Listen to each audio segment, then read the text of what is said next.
to Cleveland. In a minute, here comes 3rd and 6. Start of the second. Browns in control of the football. And they've got it with 3rd and 6 coming up. Throwing on the run. It's behind his man, and it's incomplete. Punting time for the Browns. They're set to kick it away, as he'll have to hit it from his own end zone. On the return is Jones. And not much doing there. They made sure he would not get free. Jamar Chase headed back out there along with the rest of his Bengal teammates.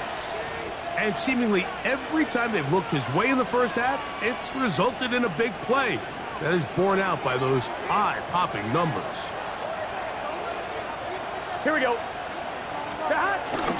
Now Burrow on the bootleg. He'll find Chase. That's complete. And he'll be taken down, but they are in business inside the 30-yard line. Burrow and his favorite target, Chase, for the Cincinnati first down. Here we go, here we go. He'll drop to throw. The middle of the field, that's taken in by Chase. And he takes it down to the 15-yard line. And another great throw right there, Mike. And when you take a look at the numbers, they certainly don't lie. He has just been flat out terrific in this first half. His ability to spread the ball around, take what the defense has given him. They've certainly had a lot of success here early on. On 1st and 10, Burrow. This is caught at 2. And he's taken down, but they are in business. This sets up 1st and goal. It's been a really good drive so far. But what I really like, Mike, is they're down here in the red zone, and they continue to attack. Now, not quite a touchdown, but with 1st and goal, this defense certainly has their back against the ropes. That one, taken in. Jamar Chase. Touchdown, Cincinnati. What a start to the year. His 2nd touchdown in this opening half. McPherson, good on the extra point. And the Bengals are able to extend the lead. It's now 17-6.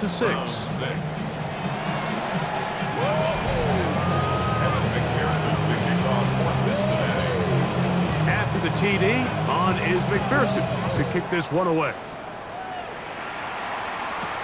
On the return, it's Mitchell. He's across the 20, taken down just shy of the 25. The Browns offense ready to see what they can do with this next possession. Greg, when you step back and look at this AFC North, Baltimore and Pittsburgh, their rivalry now really for a couple of decades has in so many ways defined this division, and they set the tone for everything that happens when you are in an AFC North game. And you talk about divisions having identities, they have their culture. Really at the top, Baltimore and Pittsburgh kind of want to play a similar style game, strong on defense, great run game. Obviously, Baltimore adds the extra element with Lamar Jackson. To me, the fascinating team, though, is what kind of jump can we expect, Mike, from the Cincinnati Bengals? I agree with you because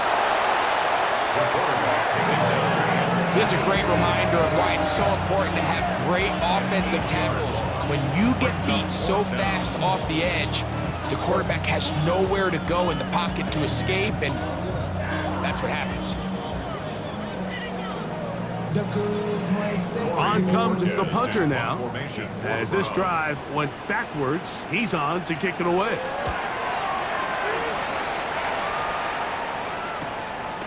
This returnable from inside his own 40. And he'll get forward a few yards on the return. And that's where the offense will take over. There's Zach Taylor as his Bengals make their way back onto the field. You know, Greg, early on, it's always new faces in different places. Off-season movement, what caught your eye? Well, I think there's so many good ones, right? You talk about Stephon Diggs. He ends up in New England, and Cooper Kupp now. He's moving on to Seattle from the Rams, but I think it's the guy the Rams signed to replace him, Davante Adams. I know he's not the youngest anymore, but watching him play in New York with Aaron Rodgers last year with the Jets, he can still run, he can still make every catch, he can still go up and compete at the high point. I think you put Davante Adams with Matthew Stafford, Puka Nacua, in that offense run by Sean McVay, I think that's a sneaky, maybe not a sneaky because he's a really household name, but I think that's a great signing.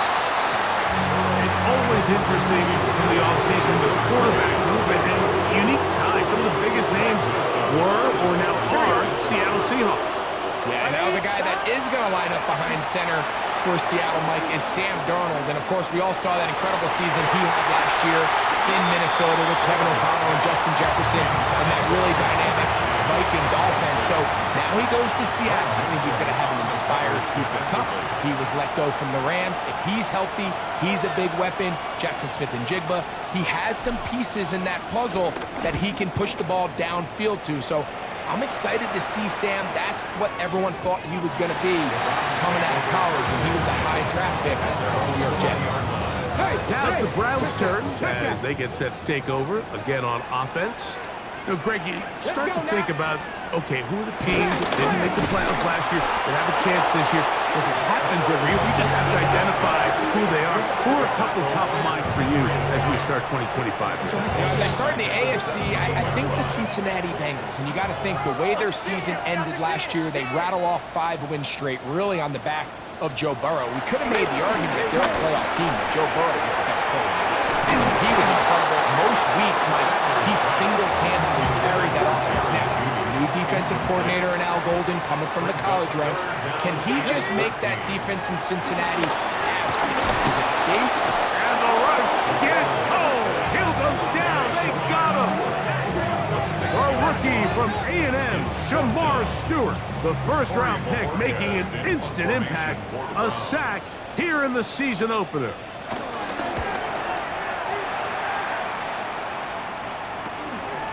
This will be returned from the other side of midfield. And he'll be brought down. Short return. And they'll take over there. The Bengals offense getting set to get back to work. Greg, as we get the season going, obviously the adjustment to last year's new kickoff rules in place. We talked to a lot of coaches during the year. Folks didn't seem too bothered about letting the other team have the ball at the 30-yard line after a touchback. But the 35-yard line, I don't know, does that feel any different to you? You know, it does, and I think the part that people don't talk about enough, Mike, is the impact that it's making on going forward on 4th down, not settling for field goals. Because remember, in the old days, if you got stopped inside the 5 or you scored inside the 5, it was all the difference of if I kicked a touchback, they got the ball at the 20. There wasn't that much of a spread, but now all of a sudden, is it in my best interest to settle for a field goal and kick off when I can give you the ball at the 35? Or even if I fail down there tight in the red zone on the 3, you now possess the ball inside your own 5-yard line. So I think that's an element now that's causing offenses to go for more touchdowns, kick less field goals, because the ensuing kickoff is giving my opponent the ball in much more. And he will not get back to the line of scrimmage. That's going to go down as a sack and a loss of a couple. A loss of 3 yards. Here we go. Third.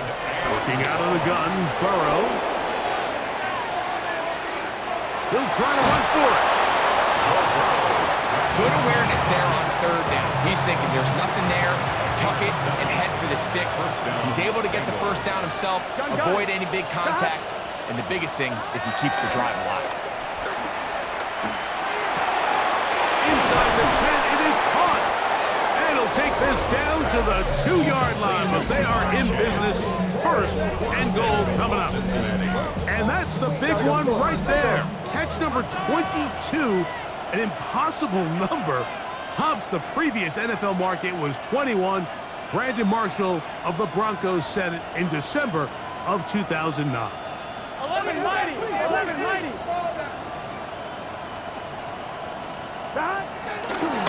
And now he's not spiking it, it's a fake. And he's going to get into the end zone. The fake spike works for a touchdown. The defense comes up with the coverage, but they cannot keep up with the speed as the quarterback scrambles to the end zone for the touchdown. And down here in the red zone, Mike, is where I think a quarterback's legs can be the most dangerous. The defenders are trying to match backs, match tight ends and receivers, but often it's the quarterback that has no one assigned to him. And in this case, he's able to capitalize and run it in himself. After the TD, on is McPherson to kick this one away. On the return, it's Mitchell. Now an opening past the 30. And he's brought down right at the 35-yard line. The Browns offense ready to get back at it. They'll try to get this a bit more respectable before the break. It has not been their half to this point. In trouble, and down he goes. I think the most frustrating element to all of this is when you look downfield, there's guys open. There's plays to be made downfield in the passing game, but quite frankly, the pass protection. The blitz overwhelms the offensive line, and down he goes. Shamar Stewart, what a start to the season. His third sack here in week 1. Now Sanders on 3rd and long. Finding space at the 40. And they will bring him down on the other side of midfield. They'll come up here, 1st and 10. That's good for the Browns. First down. Sanders now off the bootleg. He'll get this complete to Jerry Jeudy. And they'll take this down inside the 35. That's another Browns. The gun, they'll give it, and it's 4. Yeah! And he's going to be out of bounds following a gain of about 5 on 1st down. So, from the 26-yard line, here's 2nd and 4. On 2nd down, here's a run with Algier. He'll get this inside the 20, a nice run. They're in the red zone. It's 1st down. 19 Tigers. Here we go. 1st and 10 at the 19-yard line. Give to Ford on the zone lead. And a good show of force there. He gets 4 tough yards out of that one. Taken down. They'll break the huddle. 18-yard line. It's 2nd and 5. 2nd down.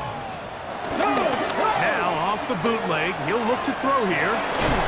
This drive's going to continue. They bring him down, but not before he picks up 1st and goal for his team. And the Browns. They'll run here. It's 4. And he'll be taken down as we tick down to the 2-minute warning. 2 minutes remain here in this first half. So we reach the 2-minute warning here in the opener. And this offense in the red zone, if you will. Only fitting to check in with Scott Hansen and find out what's coming up at halftime. Scott. I see what you did there, Mike. This one caught just past the pylon. Gabe Davis. Touchdown, Browns. Raiders extra point is good. And the Browns are able to cut into the deficit. The kickoff team is out on the field. And we're back to it as the kick's away. Here comes a return from the 5. And he will only be able to muster the 20-yard line on that return. The Bengals offense getting their final instruction before heading back onto the field. They built a nice lead for themselves here. They'll try to add to that, beginning with 1st down.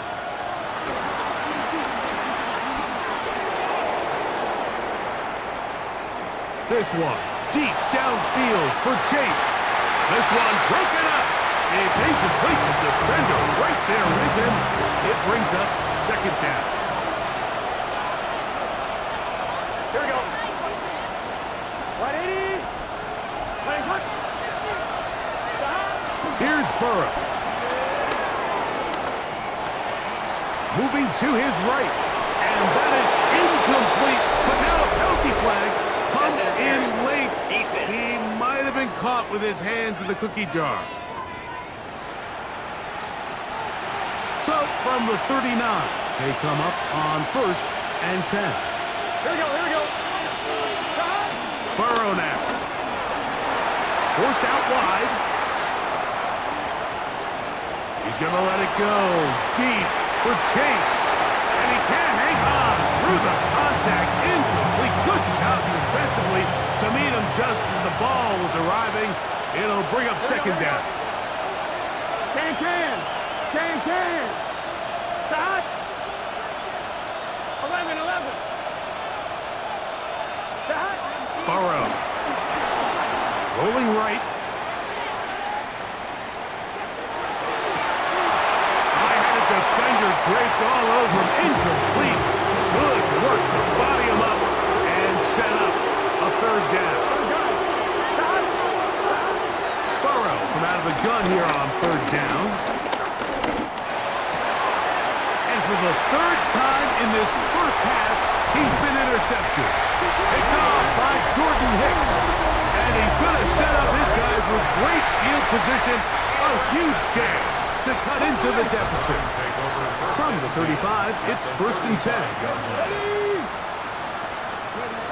From the gun, it's Shador. This offensive line just has no answers right now. It's another sack. Work to do now as they come up on second and long. 17 at the 42-yard line. From the shotgun, it's Sanders. It's caught. That's Deontay Johnson. Now the Bengals are going to call the first of their timeouts. Talk things over before third down. Third and 5. Come on. From the gun, it's Sanders. He's got his man complete. That's Judy. A gain of 17 yards. It's a Browns first down. First down. First and 10 at the 13-yard line. Here's Sanders to throw. Open man, and that's Tillman. Now we get a timeout, Cleveland. That's their second. They'll stop it with 40 seconds remaining in this first half. At the 9-yard line. To throw again is Sanders. That's going to be incomplete. Upward, very good there. Contact jarring the ball loose. And it's going to force third down. Here we go, And 6 yards to go. Again, it's Sanders. Here's a screen set up for 4. And he will not quite get to the marker. Good job there defensively. And now, decision time. What are you going to do on fourth down? The Browns going to use the last of their timeouts now. The clock is stopped with 26 seconds until the break. Okay, ready? They can still pick up a first down here, and they'll line up to go for it on fourth down. Let's go.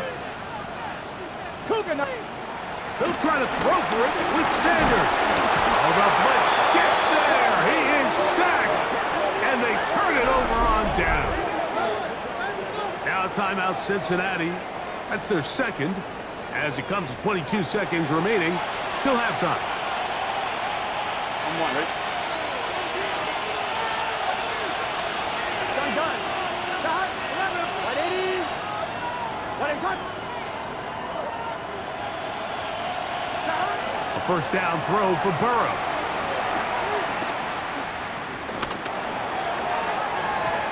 Looking down the field there, but it falls incomplete. We'll try again. It's 2nd and 10. 1190. Here we go. 180.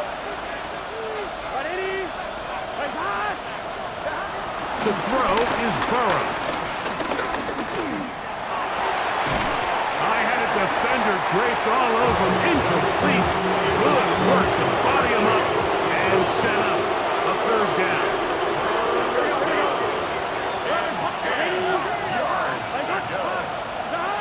Burrow.